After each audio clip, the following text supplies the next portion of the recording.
Welcome to Holistic Health Heroes, here to help you become your own health advocate and introduce you to some heroes in the holistic health arena. Let's get started. Today's guest is Dr. Abbey Jo Shulkin, Doctor of Acupuncture and Oriental Medicine, and a licensed acupuncturist. She's also an herbalist, fitness instructor, nutritional consultant, and she's worked with a lot of different things like Parkinson's disease, sports injuries, obesity, even facial cosmetic acupuncture. So after a successful fashion and photography career, she went from working with brands like Cosmopolitan and L'Oreal Paris to her own healing journey, which shifted her into holistic wellness. And with over 30 years of experience, Dr. Abbey brings a deeply personal and professional approach to helping others heal naturally and live healthier lives. So thank you so much for being here and welcome. Thank you for having me. Yeah, I'm excited to talk to you about today, all the different things, right? Like we've had some opportunity to talk because I met you at Cocoa Market. At the health fair. That's right. And that was really fun. I mean, the minute I walked up to you, I was like, this lady knows her stuff because she's a fitness buff. And you came to me and you said you had a sort of tennis elbow and you hadn't been able to work out. Yes. And I thought this woman needs to work out because Right. it has so many health benefits. Absolutely. So I was on a mission to help you get back to working out. Yes, and you did. You helped me a lot. I mean, we're going to talk about that for sure. But I do want to know your step into this, like, because I always love to hear people's personal journey. I'm a big believer in we all end up in this like holistic space because of some healing journey each of us went on or someone we're close to went on, and we watched them through a lot of pain and suffering. So how did you come to work in traditional Chinese medicine? Do you have a minute? Yeah, of course. Okay. So it all started when I was young. So actually my mother, she was quite overweight. Okay. And I was on my way to becoming that way also. Like we're talking morbidly obese. So I started to do everything I could as a young adolescent to control my weight. So that started me experimenting with different foods and exercise and what worked for me. And that also kind of got me interested in like fashion and beauty. Mm-hmm. So I see that those things are connected, at least in my life they are. Right. Because to be beautiful, you have to be healthy, right? Mm-hmm. They kind of go hand in hand, yeah. I think. So all those years by trying to maintain a healthy weight, and I really took up fitness. So I was running back in the 80s. I did step aerobics and I injured my knee. And I was living in Europe at the time, and I went to the doctor there and I'm like, my knee hurts. And he sent me for an x-ray and he's like, there's nothing wrong. We can't do anything for you. But my knee still hurt and I couldn't run. So one of my gym buddies said, why don't you go to this and get acupuncture? So I was like, okay, I'll try anything. So I went to this acupuncture physician, this Chinese gentleman in the Netherlands. And after about 6 treatments, I was good to go. But while I was lying on his table, I thought, this man is brilliant. And I would love to be so specialized in something and have so much knowledge like he did. But my life circumstances weren't that, right? Yeah, you couldn't do it right at the time. Right. So I put that on a shelf. So then fast forward about 20 years, and I moved to Miami from the Netherlands, and I realized that my degree, my Bachelor of Fine Arts degree, wasn't going to help me reach any of my goals. It was kind of outdated because it was before the computer era, and then I had to do something else. And I noticed in America, you need a license literally for everything. And one of my friends, he knew about my circumstances, and he said to me, oh, I want to go to this school where you can become an acupuncturist. Maybe this is something for you too. And when I heard that, it just clicked because of my wish from so many years before. It's like, now's my chance. I'm going to do this. And I was older then, and I was more serious than I was when I was in my 20s about studying. So I went there and they could work it out that I could do that. And here I am today, even though they told me like 3 years, you can get your license, but I continued because I loved it so much. And I thought I was just going to learn acupuncture, but in Florida, you become an herbalist also. Oh, they go together. Yes, you can't get your license without becoming an herbalist. Well, that's really interesting because herbs are a big part of traditional Chinese medicine. Huge. Right? Yes. Yeah. So it trust me, it was not easy because it's in Chinese, right? And it's all these plants. What do you mean it's in Chinese? the whole study? No, but all those herbs. Oh, gotcha. And all the formulas. You're learning all the Chinese names and everything, the origins. Yeah, okay. Yes. But I realized I was handed like weapons to help fight against health problems. Right. Like good weapons. Good, useful tools to help people, because the Chinese medicine system is different from the Western system. So different. So different. Like we try to get to the root cause. Right. And with certain patterns. That you're looking for, right? Yeah, yes. So that kind of leads into what another question I was going to ask you, and it is, what does Chinese medicine, or what is the traditional Chinese medicine approach for some of the chronic conditions out there that people suffer, like chronic fatigue, for instance? That seems to be rampant these days. What do we look at if we're looking at through a TCM lens?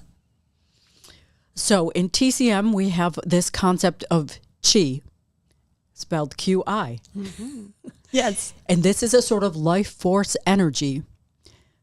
And when you have chronic fatigue, you're generally, in Chinese medicine terms, you're deficient in qi.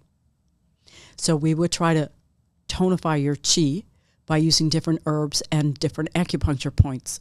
And there are formulas. Generally, people don't take like a single herb. They're generally combined in a formula. Mm-hmm. And in Western medicine, they don't understand that concept of qi, and they often just want to treat your symptom. They don't get to the root cause, because I could have 5 different patients who all have chronic fatigue, but they could have different patterns and different reasons. So in Chinese medicine, we have different organ systems. Like you might hear somebody say, oh, you have spleen qi deficiency. This does not mean that it's literally your spleen. Interesting. You know, in Chinese medicine terms, it's a digestive system, for instance, the spleen. The spleen is part of that digestive system? Yes. So then it would be a qi in that system. Right, that your digestive system doesn't have enough power to run correctly. So we would try to help it with different formulas and also nutritional guidance. Mm-hmm. Yes, okay. Very interesting indeed. Does so that many make things. Sense? Yeah, absolutely. There's so many things that come to mind. I'm really interested in the chronic conditions because I have people close to me that have had, things like this or still deal with it. And traditional Chinese medicine is definitely something that we've encountered and used to some degree, here and there. But I'm curious, or interested to share it with a wider audience and really contrast the differences, which you've already sort of started to illuminate how the whole philosophy, it's looked at different when we compare conventional, AKA Western medicine, to traditional Chinese medicine. What more can you, or how do you, I guess I should say, how do you explain that when you meet people of the uniqueness, the effectiveness, the difference of traditional Chinese medicine? Well, I'm hoping that people are open to hear what I have to say, because that's not always the case. If you go to your Western doctor, they give you like 7 minutes of their time. Which is literally accurate, 7 minutes. I heard that recently. That's a real figure. After waiting in their waiting room for more than an hour, you get 7 minutes with them, and all they do is order tests, right? Right. And do they ever call you with the results of the tests? No. Mm-hmm. And what can they actually do for you, your Western doctor? They can refer you To a specialist. to a specialist, or they're going to prescribe you Western medication, right? Which is sort of a Band-Aid of symptoms. 100%. So traditional Chinese medicine has been around for thousands of years. Over there in Asia, they have like a whole pharmacopoeia of herbal formulas that are patented that we don't even know about, but they can only be used when you have the correct diagnosis. So the way we diagnose your pattern, like if you came to me today and you're like, I have chronic fatigue. So what I do, I look at your tongue, I feel your pulse, and I ask you some questions. And by that, I can kind of get a diagnosis of your pattern. And then I can prescribe the correct formula for your pattern. And generally, this medicine isn't really aggressive, you know? You just start to feel better. There are way less side effects, if any. And you only notice how much it's helping you when you stop taking it and you go back to feeling like crap. Yeah, like deep doo-doo. Yeah, without it. I mean, that's something too I'm familiar with too. If you go off your protocol and maybe you're not ready, let's say you're on a traditional Chinese medicine protocol of herbs that have been specifically designed for you, or you know, that you've worked with a practitioner on and you've figured out that root cause and you're working on it together. And let's say for some reason someone else swoops in and maybe confuses the heck out of you and you say, I'm just going to toss this aside. Would you have a reaction to that? Would you have a negative setback? You could. Like if you were taking a formula and getting acupuncture treatments and you were starting to feel better and someone comes in and says, oh, you're doing it all wrong. You need to try this. And then you stop with that. You could just relapse into where you were. But actually, Chinese medicine, we try to help you actually heal, not just treat the symptom. Like we have what we call the root and the branch. Like the symptom is the branch. So sometimes you have to treat the branch and the root at the same time. Right. So like when you get prescribed Western medicine, and I see this a lot with a lot of senior people because we're in South Florida, they're on that medicine for the rest of their life. Right. Maybe that's not necessary, you know? Right. There's no healing going on, then it's just a cover-up. It seems to me. That's my takeaway. So none of those formulas are meant to be taken forever.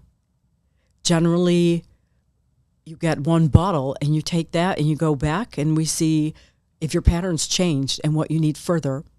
Also, Chinese medicine also has a lot of dietary therapy. And I'm not talking about weight loss dietary therapy. There's in a concept in Chinese medicine where all foods have a certain temperature. Right. Warming foods, cooling foods, right? This is kind of making me think of Ayurveda. Yeah, very similar to that, you know, because India and China are not so far from each other. Right. Got the Asian influence there. Exactly. Yes. Yeah. So, like, if I had a patient with a certain problem, I might recommend eat more of this and less of that.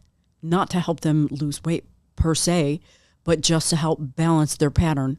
Yes. I mean, you bring up a good point. The word diet has a lot of negative connotations. Us in the West, we hear diet, we think immediately, you know, calorie restriction or weight loss, but really using the word diet in this context really just means the way you eat, your eating habits. Yes, Yeah. exactly that. Yeah. And one thing I learned in my study is, like in America, when people want to lose weight, what do they start doing? They start eating salad all the time. Yes. But it's really not that smart to do that. Ooh, talk more about this. Yes, I agree. Explain why.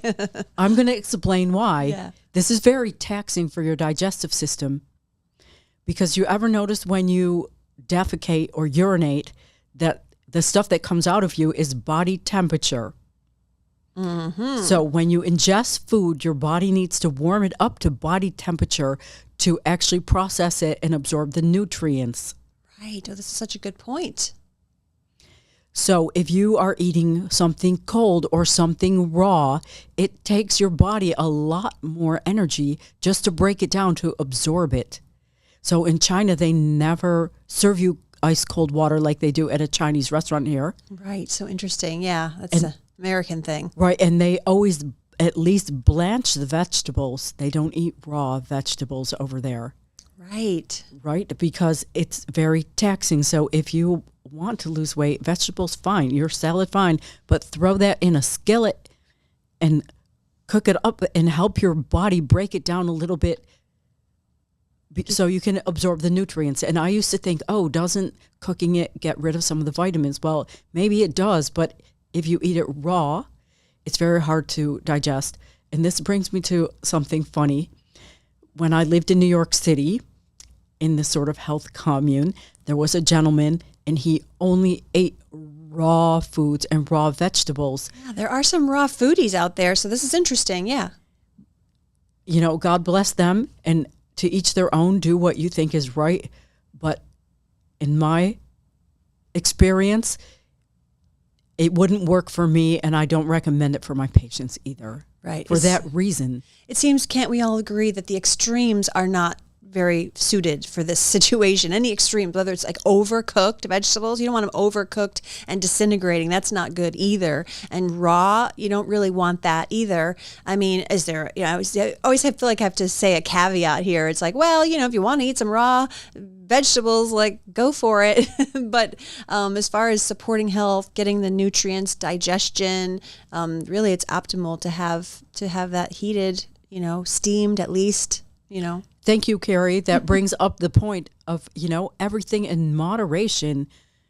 And Chinese medicine is based on the theory of yin and yang, which means one thing doesn't exist without the other. One opposite doesn't exist without the other. How does that apply to whether it's diet or our health overall? Yin and yang. I say yang. It's like potato. Right. But the real Chinese people say yang. Yang. So that's the correct way. And that was one of the first things I learned. Okay. Was about yin and yang. Do tell. So yin is more dark, cold, damp, feminine, as opposed to things that are yang, which are more light, hot, dry, and masculine. Interesting. So when you're describing that, do you mean like foods? Is this diet or is this just anything? Like herbs or? Anything and everything in the existence of the universe. Okay. And in my world, I think yoga when I hear that. Yin being like there's yin yoga, which is very slow and relaxing. Yang is vinyasa, you know, invigorating, energizing. See? Yeah. So, okay, I get it. It relates, you know. Yeah. But that theory permeates into Chinese medicine also.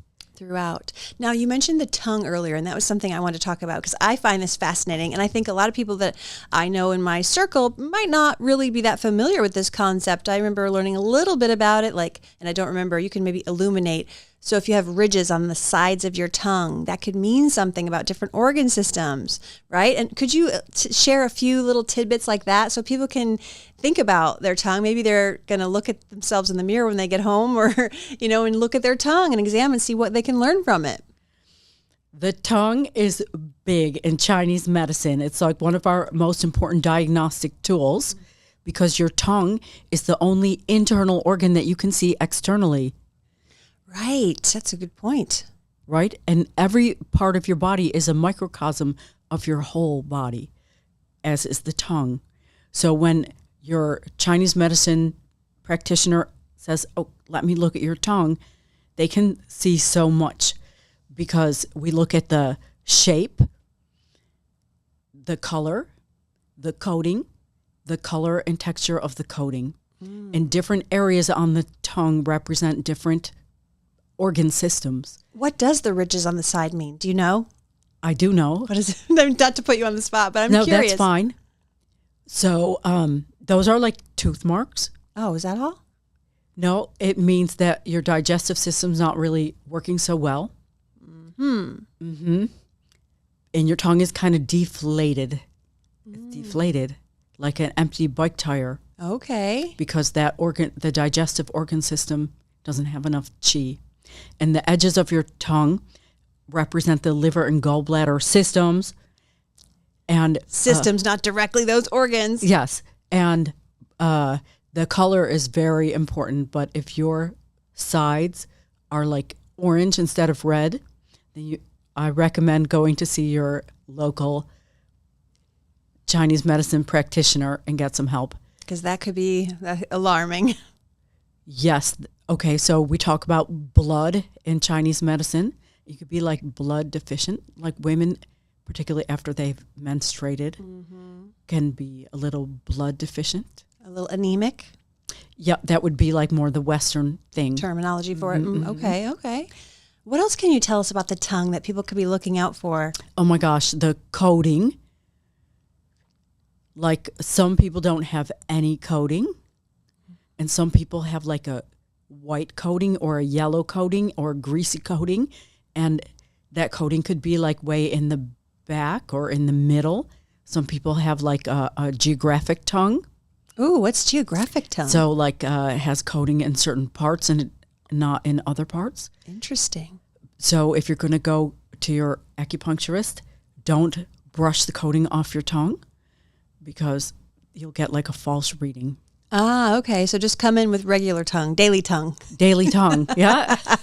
Don't do anything extra to your tongue. Exactly, but I can see so much from your tongue. Right. For instance, like the tip of your tongue represents your heart, but the heart in Chinese medicine is actually your shen, that is like where your spirit rests. So it's like your heart and your head connected. So if you have like a red tip, chances are you might be suffering with something like insomnia or something, some mental or emotional thing. Okay. Be on the lookout. I mean, I mean, I don't know about you, but I've had conversations with people and I've noticed their tongue before. I don't have all the information in mind, but I'm like, what's going on with that tongue? Now, some of the doctors I've studied with, they can diagnose actresses' patterns because they see them talking on TV and they get a quick glimpse of their tongue. Right. Yes, that's so interesting. I want to study the tongue more now. I'm really curious about that. There are like books about it. Yeah, I bet. And red always signifies heat, but too much heat will make you cray-cray, right? Too much heat will make you cray-cray. I like that. That sounds about right. Right? Yeah, well, hot-headed. I mean, you think of these phrases that we have in language that kind of indicate that. So it makes sense to me. Yeah, and in Chinese medicine, you have like an excess or deficiency. So let's talk about heat. An excess of heat, you could have that by an external pathogen causing you to be too hot. But you can be too hot because you have a lack of cooling fluid. Interesting. Like your car heating over. Right. Because it doesn't have enough cool. Big on temperature. Right, so that would be called deficient heat. You're hot because you have a deficiency of cooling, not because you have an excess of sunlight on your car. Right. Okay. So those are some concepts in Chinese medicine. Yeah, the gears are turning in my head. What about, I think we touched a little bit already on like chronic conditions and, going to the root cause and how that's important with Chinese medicine. How about the herb side? Like, I'm fascinated by herbs. Recently, I've been thinking like, gosh, should I take some sort of like herbal like certification or some, I just think herbs are so powerful, so useful, and we in the West don't have as much appreciation for them as we should. So what can you tell us about the herbal studies that you did? I mean, it's a pretty broad question, but I'm just fascinated by the whole idea of using herbs for health. Well, even Western medicine comes from a plant. But how can I say that? But take that plant and they synthesize the chemical out of the plant that they think is useful. And in Chinese medicine, we use more the whole plant. And there are more than 350 single herbs in the Chinese medicine pharmacopoeia, and there are more than 150 formulas. And formulas can be modified by adding a little more of this herb or that herb to make them for your patient. Because in Chinese medicine, every treatment is tailor-made to that person. There's not a one-size-fits-all kind of thing. Talk more about that. How does that work? Well, we diagnose your thing, and nobody is a textbook case study, so they need a little more of this or a little more of that. So it's really good for me to have a place where I can custom make or custom order a formula for my patients. Okay. And in Chinese medicine, they believe that certain things are like when you use that, you absorb the properties of those things. Like, that's why, for instance, like animal products, which we try to substitute with plants now, like why they think parts of the tiger is going to make you stronger or something like that. But there are plants, like if a plant grows up high, this might help something about your head. Okay. Yeah. Interesting. Now, what about, I've talked on the podcast before. I've done like holy basil episodes. I'm a big fan of ginger. My grandfather was sort of famous for going and hunting American ginseng. Like, I love this idea of herbs, I'm connected to it somehow. And so is there a way, I guess this is a tough question. Like, is there a way to recommend a certain herb that like everyone should be aware of? Not that everyone should take because it's such an individual thing, but, is there one top herb that people should really know more about for when they might need it in their life? You mentioned it. Ginseng. I love that one. Okay. In Chinese medicine, it's called renshen. And you have it, of course, from different countries. And this is like a really powerful herb. It's the number one tonifying herb. So if you have like post-COVID, and you are suffering from a lack of energy, ginseng is like really my number one go-to. Wow, nice. That's right. Good. Yes. And sometimes you see absurd prices for it, but then you're getting the real thing. And it used to grow in the mountains of China, but it's so valuable that it almost doesn't exist in nature anymore. Oh, wow. Really? And it takes like 6 years to actually grow it so that it's good enough to use as a plant. So it's very valuable. So all these people who have their marijuana farms, they ought to section off part and start growing some ginseng, because I think that's a better cash crop. Nice. Oh, that's a good tip. Thanks. Entrepreneurial tip too. What would you say because you probably meet people every day and you're having to introduce yourself and introduce this concept to them. What do you think some of the biggest misconceptions that, are out there about acupuncture, let's say?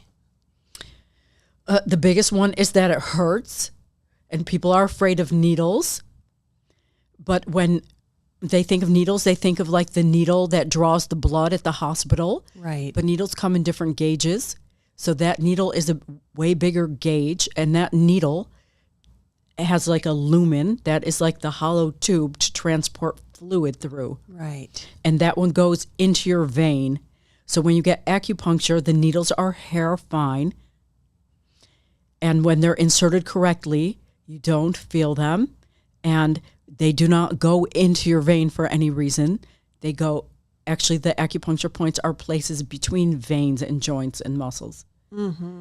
And people think it's like voodoo, witch doctor stuff, and that it doesn't really help. But there's been many studies, and they're published studies on PubMed about acupuncture helping people for certain things.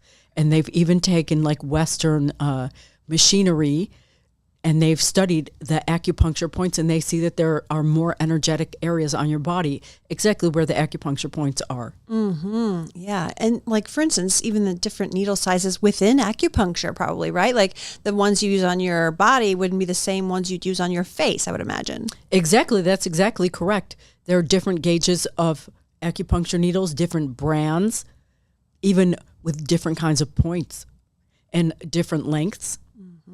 Yep. So within that, there's a bunch of difference. But, we're trained from the beginning on how to insert a needle painlessly. So in fact, you only have like nerves on the surface of your skin. So the whole trick to inserting an acupuncture needle painlessly is to break the skin really fast. So you just have to like pop it in, break the skin really fast. Whoosh, and then once it's in, you don't even feel it. So you put it in. Well, of course, if you have a needle in you and you start moving around, you're going to feel something. But you get the patient to lie in a comfortable position that they can stay for like maybe 20, 25 minutes. And then you put the needles in. Mm-hmm. And for some reason, people get like this really relaxing sensation. Yes. And I mean, I can speak to that, specifically. I've had acupuncture a few different times in my life. And I would say that when I would go to get acupuncture regularly, I think my appointment was like an hour. And I would come in and we were working on particular issues, or, she would check in with me and say, what are you feeling today? Or, she had we were working with each other for a while. And I would go into the most deepest meditation, like I would say. And it's beyond that. It's beyond a meditation because you've got the pressure points and everything, the acupuncture needles in. But that was so restful. It was so healing. It was such a benefit to my well-being when I did that with some frequency. And yeah, I mean, then other times, like when we worked together recently, because I had an arm issue that I've talked about before on the podcast. And so one of the things that was new to me with working with you was adding the TENS machine. So can you talk a little bit about that? Maybe people are familiar with acupuncture a little bit, but they've never done it this way. Okay. So, the acupuncture needles, they work on your nervous system. And by adding electrical stimulation to the needles, this is an incredible way to increase your circulation and help your nerves. Yeah. So it has been proven to be even more beneficial than just acupuncture alone. Would you say, since we're all so consumed with speed in this country, like, does it speed up or shorten your appointment time at all? Or could you sit there with it for an hour?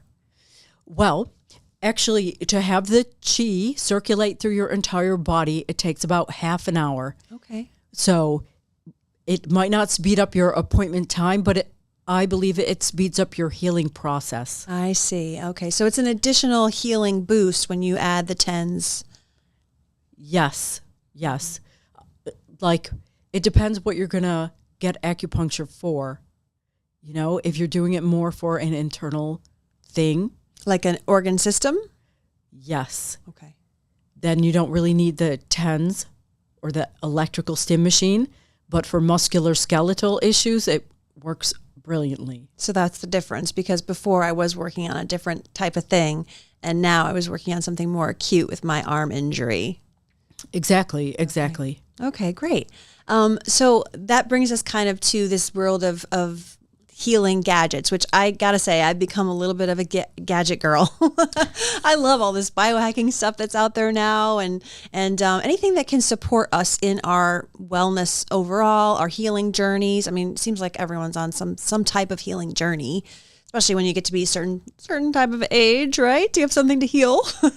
So we use also in your office a laser. And I love lasers. I think they're so cool. And it really felt so good. It felt so healing. And you gave me a little sample when we met at Cocoa Market at that event. And so then I came and repeatedly, and we worked on the arm. And every time you gave me the laser treatment, it felt so much better. So can you talk a little bit about what that laser technology is all about? I know there's a lot of different kinds, but what do you work with and what can you share about it? Good question, Kery. The laser is amazing to help people heal. So there are different kinds of lasers, but the one I have is for healing. Other people have like cosmetic lasers called fractional lasers, but that is not what I'm talking about. I'm talking about a class 4 surgical powered laser. So that was the one that I treated you with. Mm-hmm. So it is a surgical powered laser, only it has a different kind of handle. So instead of destroying your tissue and cutting through it, it actually helps you heal. So how that works is it has infrared and near infrared wavelengths that penetrate about 2.5 inches into your tissue, and it works on a cellular level. So our cells, they have receptors called chromophores, and they absorb that light energy, and that speeds up the cellular metabolism to increase the circulation, get rid of inflammation, help build collagen, and help accelerate the healing process. So it takes a couple of sessions because I can't give you all the doses at once. Right. So that's why you keep coming back, but it definitely helps you heal, and it feels amazing, and you feel it right away that it gets rid of the inflammation. Right. I imagine this, like I always visualize graphically, like what this would look like. And so when you mentioned how it's healing the tissues, you know, you've got ligaments in there, right? You've got muscles, whatever was happening in that strained area, the inflammation, and this laser's going in and sort of like bringing things back together, like tight junctions. And I don't know, this is kind of what I'm envisioning. Does that sound about right? That sounds pretty right. Yeah. Yes. But you have to imagine that, for instance, can I say that you had your elbow problem, right? Yeah, sure. So you had a lot of inflammation there. You had a lot of inflammation. Mm-hmm. And that's your body like screaming like something's not right here. Help me, I need support. Yeah, or in the Chinese medicine thing, your chi's not flowing there. Your chi is stuck. And when your chi is stuck, you're going to have pain, right? It's stuck because there's too much fluid. The blood's not circulating correctly and stuff. Right. So when I zap it with the laser, it stimulates those cells. They're like, oh, thank you. You're helping us have enough energy to push the blood, to push the lymph fluid, and to heal quicker. Mm-hmm. That's why they use this sort of laser in professional sports. It helps the athletes get back in the game as quick as possible. It's like a game changer when it comes to health. That's another great segue because I know that you're quite the athlete yourself. And so that means that you're no stranger to injury. Oof, girl. No, I'm not a stranger to injury. Let's put it that way. So what do you do when you have some sort of athletic injury? I have my own laser. How are you reaching things? Or do you have someone to help you? Or do you do anything additional to the laser? You know, I even go to a friend of mine, a colleague, and I get also some shockwave, and I combine the shockwave and the laser. That's a great another technology. You also have that as well. Yes. Because we talked a little bit about that. I was curious. See, I'd just heard about shockwave, and I was looking into that for my arm. And then I met you, and in our discussions, I learned that actually the laser would probably be more helpful for my unique situation at that time. But I was also like, wait, what's that thing over there? What's that shockwave? So could you share a little bit about what shockwave therapy is too? Yes, that is a sort of mechanical acoustal way of helping people heal. It is similar to the laser in concept. It kind of does the same thing, but in a different way. But that can be maybe a little more painful. Okay. Especially around the joints. So that's why my preference goes to the laser. Okay. So what would be a good, like if someone comes in and you say, oh, this is a good candidate for shockwave versus like we just said, the joints are good for, laser's good for that. How do you differentiate?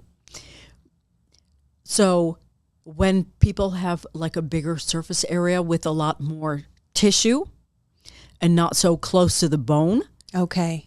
then I like to use the shockwave. It's really good for things like sciatica Okay. and lower back pain. Good to know. But the combination of the acupuncture, the laser, and the shockwave, that is a magical trio. Especially then if somebody's taking the right herbal formula. Like if they don't get better, then It's like, what are you doing on your downtime? Like, what are you doing in your life if these treatments aren't helping you? Because you do have to, that's why this show is all about being your own health advocate. You do have to have the mentality of, all right, I'm going to help support this healing that I'm doing. You're investing in yourself by going and getting these treatments. You know, let's hope that the person is not going home and eating cakes and cookies and drinking lots of alcohol, because then you're shooting yourself in the foot. exactly. You know, you can lead a horse to water, but you can't make them drink. So lifestyle is so important. You know, it's better to prevent than to cure. Absolutely. And it's so tempting, you know, as we discussed, that you and I both don't drink alcohol, but that goes against like society, Right. you know, like any given Saturday night, what percentage of the adult population has used some alcohol at 8 in the evening? I would say High percentage. 95%. Yeah. But, you know, the reason alcohol gives you a buzz is because it's a toxin. The buzz is killing your cellular energy.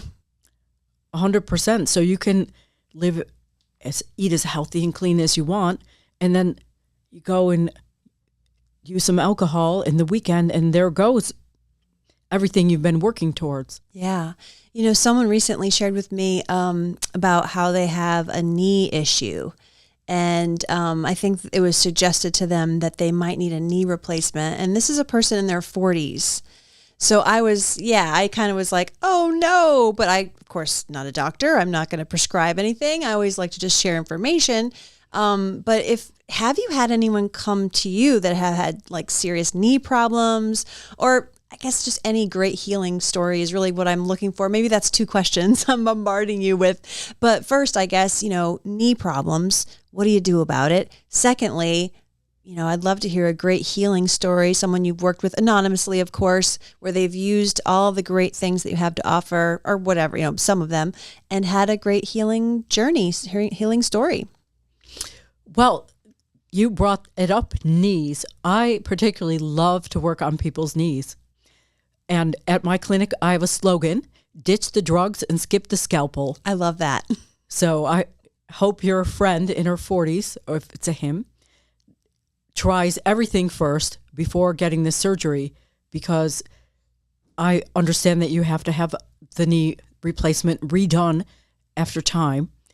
And that's why they generally do that to older people. It's so horrific, isn't it? Yes. In my mind, it's so horrific. It's so brutal. It's so just invasive. I mean, it just hurts my heart when people are going and getting these. Now, I'm sure there's people out there that might hear this that say, what are you talking about? I had a replacement, this or that, and it's been great for me.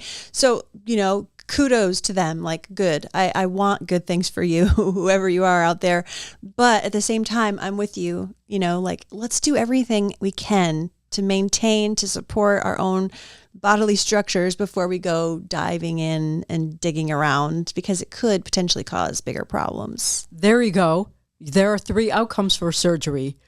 1/3 of them benefit from it.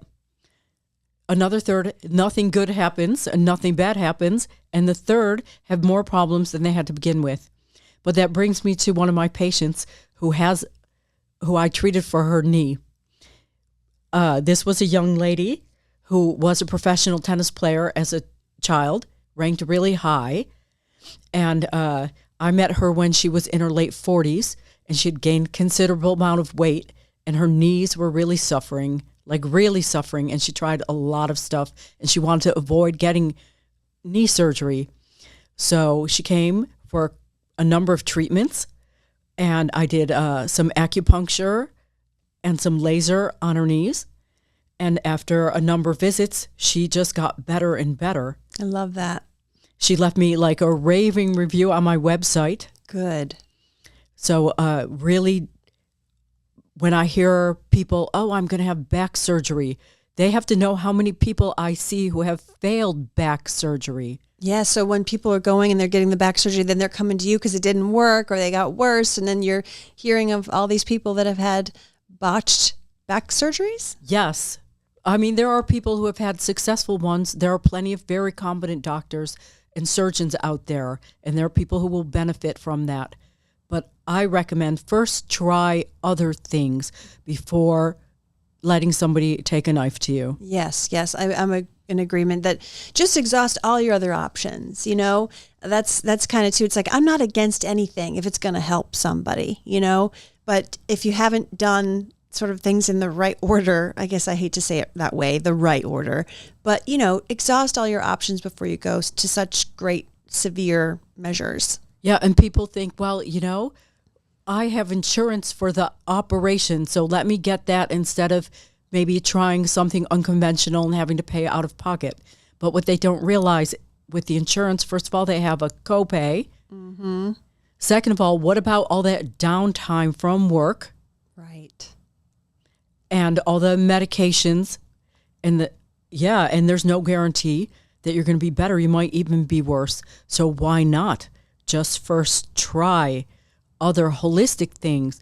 Because sometimes I see people who have a problem and they're like, oh, I've had this so long and I need surgery. And I'm like, just come to the office. Let me work on you a couple of times and you'll be good to go again. Like, don't make such a big deal out of something. Right. Have you ever had a problem that you were stuck with and you tried all these things and then you met somebody and they had like a really simple solution for you and your problem got solved that way? Right. Because we don't know what we don't know. So we have to be open to things maybe we never heard of, consider them, evaluate, try it out, you know. Yeah, for sure. I think that's valuable. And a lot of advice. people don't know about laser and they don't know about acupuncture, but these things are awesome and they benefit a lot of people. Yeah, absolutely. Just have to have an open mind and be willing to try something new. With acupuncture, what are some of the top reasons people get acupuncture? I know there's probably a lot, but is there like a few top reasons why they come and find you for that? Back pain. What about peripheral neuropathy? That I get a lot of people for that because that is something that really impacts people's lives. Yeah. They get like a sort of burning sensation in their feet and it keeps them up at night. And it's really super annoying. And there is really nothing that helps. Like your Western doctor will give you this gabapentin, but they know that it doesn't actually help. And it has side effects also. And they're just giving that because it's like condition, prescription, and covered by insurance, or it's just in the whole model. So that's what they give. Exactly. Mm-hmm. So people come to me and they're willing to try anything because they're at their wit's end. And I love it so much when they start getting better. Yes. So rewarding. Yes, I had a gentleman at my office. He came for sciatica. I had met his wife who had MS. I met her at a health fair and she was like in a scooter. And she sent her husband, who was her caregiver. And her husband is this older gentleman from Long Island with a little bit of a closed mind. And he was skeptic at first. You know, here I was, Acupuncture Barbie. That's my handle on Instagram, right? Right, I love that. And he has to like take off his clothes and expose his derriere a bit. Honestly, I tell you that if I gave my job description, it would be like, I fix people's broken butts. I love that. That's a great clip there. Yeah, I fix people's broken butts. If your butt is broken, just go see Acupuncture Barbie. Exactly. So anyhow, he came, he was so skeptical and so ornery. I was like, I don't even know if I want to treat you because you're going to make my life hell. But he showed up and I gave him the best treatment I could. And the strange thing was he started to get better. Love it. And he started being less skeptical. And by the time he had purchased like a package, by the end of his package, he was like my #1 fan. And he made a painting of me. Oh, wow. That's amazing. Yeah. And I was so happy to help him because he was the caregiver to his wife who had MS. So it was like important for two people that he was in good shape because she needed him to take care of her. That is a great healing story. I love that. I love that so much. I wanted to mention the name of your business, right? It's Boynton Beach Laser Pain Center. Yes. Yes. So I wanted to make sure I mentioned that. We already talked about skip the scalpel and ditch the drugs, which I absolutely love. So on board with that. And before we go, I wanted to make sure we talked about the program that you're working on, because you are working on a specific program for women to help them overcome certain challenges. So tell us a little bit about that and when it's going to be ready. So remember I mentioned that my mother was really overweight and that I was following her. So I have a new program that is going to be launched in September. Okay, September 2025, everybody. Yeah, September 2025. So it's called The Life Shifts Way to Weight Wellness. And this is for women, any age, basically, who may struggle with an eating disorder or who have tried everything else and really want to lose weight and change their life, because this program helps women achieve their healthiest weight by not by having a diet, not by an exercise plan, but by having a lifestyle makeover. A whole lifestyle makeover, because it really does entail that much. Like your whole lifestyle has to change if you're going to change from clinically obese to healthy weight. 100%. 100%. And I'm sharing my life experience of how I did the same exact thing. You walked the walk in this. 100%. So yes, this is why I feel like the universe wanted me to create this program to help others. Awesome. Say the name of the program again. It's called The Life Shifts Way to Weight Wellness. The Life Shifts Way to Weight Wellness. I love that. And it's for women. Is it for all women that want to lose weight, or is it specifically for a certain type of journey? It's more for women who maybe have tried all kinds of things. Tried this, tried that. The weight, you lose it for a while, the weight comes back. It's just not staying off. So it's a bigger transformation that you're helping them with. Right. It's not a thing, I just need to lose 5 pounds. It's about changing your life for women who might suspect they have an eating disorder or are emotional eaters and don't know how to get out of that weight gain cycle. Gotcha. So it goes much deeper. Of course, it does entail certain changes in diet and maybe adding some exercise, but there's more to it, like lifestyle hacks. Mm-hmm. And we do a deep dive and get to the root causes and ways to change things. Like some people maybe have gone to therapy because they're an emotional eater. And therapy's good, but if you don't put down the food, you can't really find out what the root cause is, because you're still bearing that under a mountain of food. So it's like doing 6 things at once, getting that balance to be able to get to the root cause. I love that, because it is such a mix that you need to have, especially if at a severe case, let's call it, if someone is an emotional eater or they've had an eating disorder, like you said, then there's a lot more there to unpack. And you could probably, I'm guessing here, but you could easily get lost off on a way of just the psychological piece of it, when in reality you need real tools to implement into your life, change your whole life around so you can have a next new healthier chapter. Yes. And I love working with, say, millennial women who are single and would like to start a family and need a boost in their self-esteem to feel good about themselves and change their life so that they can feel sexy, feel powerful, look amazing, tackle life, attract their ideal partner. Because I feel that you attract somebody who vibes on the same level that you're at. So that's why it's so important as a woman to work on your own health, because the healthier you are, the healthier the people are who you'll attract. And of course, that's what you want if you want to start a family. That is so, so important and so valuable. I'm glad that you're working on this. I look forward to help sharing it all, widely with whoever I can, because I think there are a lot of women out there that are going to need this kind of thing. A lot of reasons to follow Dr. Abbey. So how can people find you? They can call me, Okay, or text me. That's probably the best way to find me. Shall I say my phone number? Sure, if you'd like. 561-413-4799. Great, perfect. At And Relief Now Laser Boynton Beach. Relief Now Laser Boynton Beach. And I'm on Instagram, and you can remember this one, Acupuncture Barbie. I love it. Acupuncture Barbie. It's a great handle. I'll be sure to include that stuff in the show notes so people can find you. And I just want to say thank you. Thank you so much for being here. Thank you so much for inviting me, Kery. It was my pleasure. And for everyone else out there listening, I just want to say stay healthy so you can stay happy, and I'll see you on the next one. Psst, can you do me a favor? Text the link to this episode to a friend who you know needs to hear this. By doing so, you are helping me with my mission to open minds to all the holistic health solutions that are available to us all. We hope you'll support our small business and shop ngvitamins.com for all your supplement needs. Oh, and don't forget to follow, hit the bell on your platform of choice so you never miss an episode. If you enjoyed this show, please consider sharing your review on iTunes. Until next time.